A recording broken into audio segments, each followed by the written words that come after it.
Did I ever tell you about my first kill, Batman? No? As I am sure you are aware, my parents were dead and I was rich.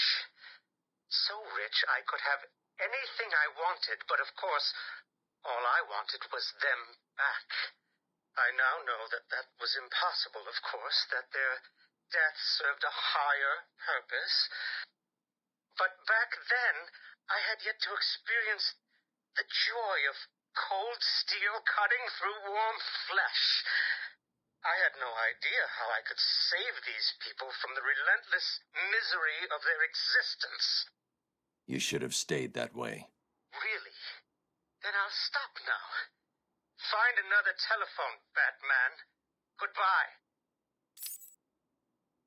You made it. I think I will continue my story. I feel the need to talk, to confess maybe. I was rich and alone, but not for long, of course. I took to gambling, or maybe it took to me. If only I had been good at it. I may not be where I am today. As my life spiraled out of control, I desperately formed a plan. A plan to win back my parents' money and be happy again. It didn't work, of course. Plans like that never do. But as I stood outside the Iceberg Lounge on that hot summer night, I remember feeling something. Hope, maybe. The Iceberg Lounge was crawling with the disgusting flesh of humanity. You could find anything there. If you had the money, of course. At the beginning, I seemed to be winning.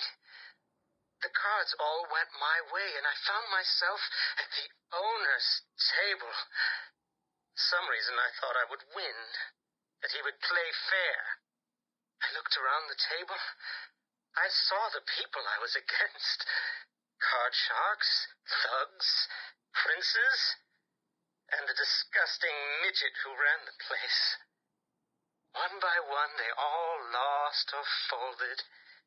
The chips were piling up, and it was just him and me.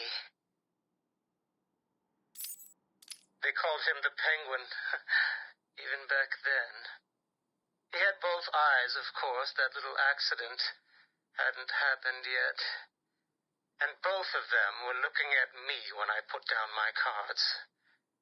6 of clubs. 6 of diamonds. He looked scared. He leaned forward, and I could smell the cigar stench on his breath.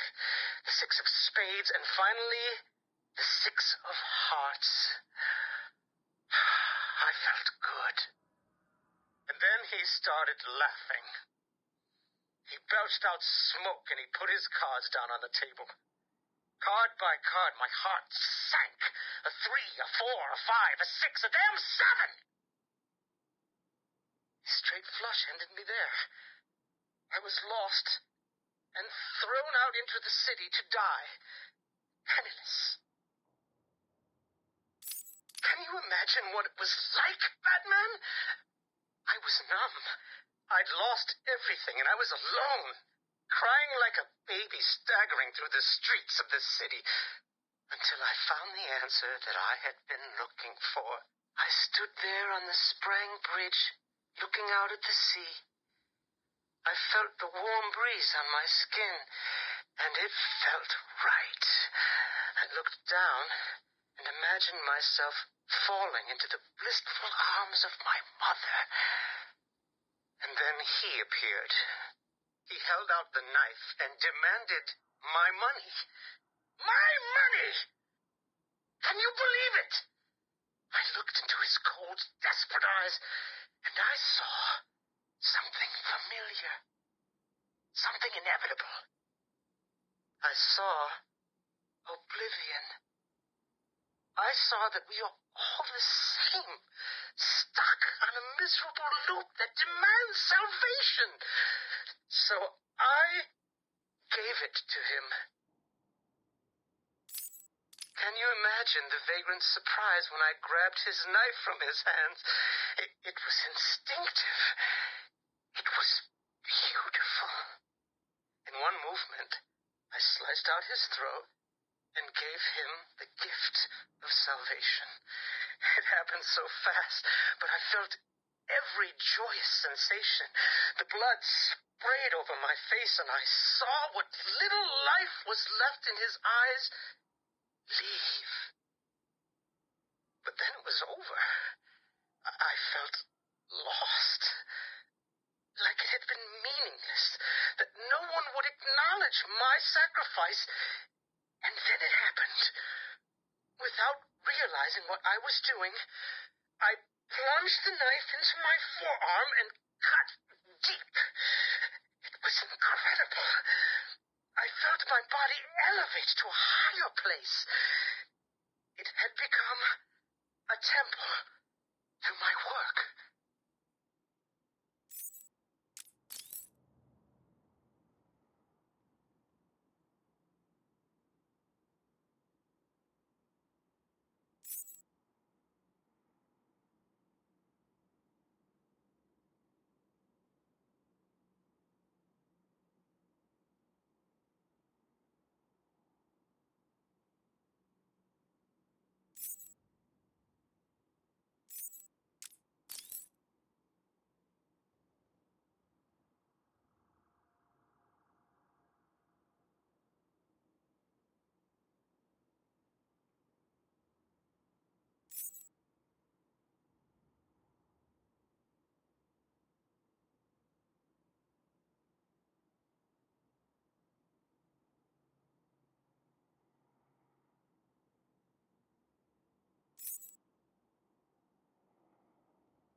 Patient interview 1.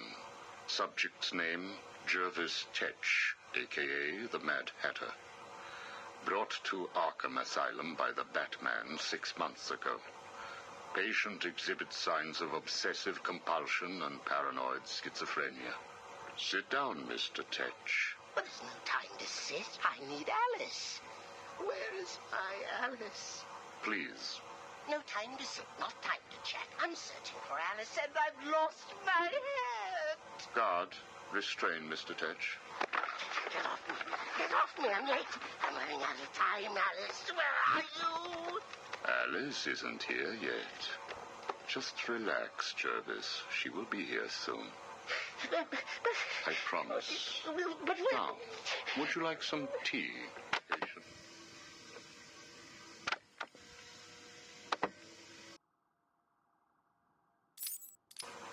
is Alice here yet? No, I'm afraid not. Let us talk while we wait. You and I have much in common, Jervis. Really? Do you know Alice too? Unfortunately not. You and I both share an interest in the mind, do we not? I studied your papers, Jervis. You are quite brilliant. Truly an extraordinary mind. Oh, it doesn't matter. It's all just chemicals and synapses and rabbits and... Oh, where is Alice? You need to focus. Think about your work for a minute. You theorize that there is no such thing as free will, that you can change a man's allegiances, his motives, emotions, all of what we believe makes a man, with chemicals. Your formula was really quite brilliant. That's why I used it. Well, how did you get it? Did Alice give it to you? Wicked girl. nasty little thing. Is she here yet? Soon, Jervis, soon.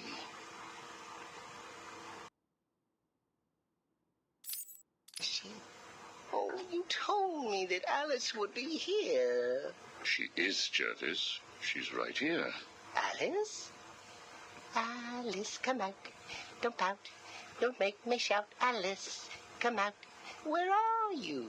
Take a look at the pictures, Jervis. Oh, who are these people? Look again. Oh, I don't know who they are. Oh, please, is Alice here or not? Look at the first picture. Look at the dress she is wearing. Look at the hair. It's Alice, isn't it? No. It can't be Alice. Alice has nice yellow hair and isn't covered in blood. I think you know exactly who this is, Mr. Tetch. I think you remember the night you lured Stephanie Williams back to your research lab. How you offered her tea. What happened then? No. You killed her, didn't you? No. She went first. It's okay, Jervis. It's all right to remember. How many Alices were there? I can't remember. Oh, Alice isn't coming, is she? That all depends on how you cooperate. I have a little side project that I'm working on. I could use your help. My help? I can't help. I'll be late. Stay focused, Jervis. This facility is old, tired, full of ghosts. Ghosts? A figure of speech. Do not worry. Arkham Asylum will not exist forever. Its techniques are old, its mission outdated. I intend to create a new Arkham, an Arkham that will rise phoenix-like from the ashes of this one. Is there a fire? We should get out of here. I have arranged for some documents to be left in your cell. They outline a technique I propose to control the mind of, shall we just say, weaker souls. I cannot do it without rabbits. I need rabbits for my research, and tea, And Alice, I know. I have arranged for a number of test subjects to be at your disposal. They have been here at Arkham for so many years that no one will miss them. Shall we meet again next week? Oh, and I took the liberty of having your hats returned. I assume that will provide all the encouragement you require. Well done, well done. I must say you have outperformed even my wildest expectations. Yes. Did you see the people at my tea party? They all behaved themselves. Yes, they did, Jervis. I'm very pleased. I have just one last request to make of you. You must keep it a secret. Can you keep a secret, Jervis? With enough hats, I can stop people remembering secrets. Does that count? It will have to. I need you to pay a visit to Warden Sharp. He needs to come around to my way of thinking. To join our tea party? Exactly. I don't want to. Of course you do. How else will you get to play with Alice? What? I have a new assistant for you, Jervis. I had her brought in specially. Look at her. She's just through there. Oh, it's Alice. She's here. No, what are you doing? I need to see her. And you can, as soon as you do what I asked. Can I keep her? Of course. She'll be all yours. She's Alice.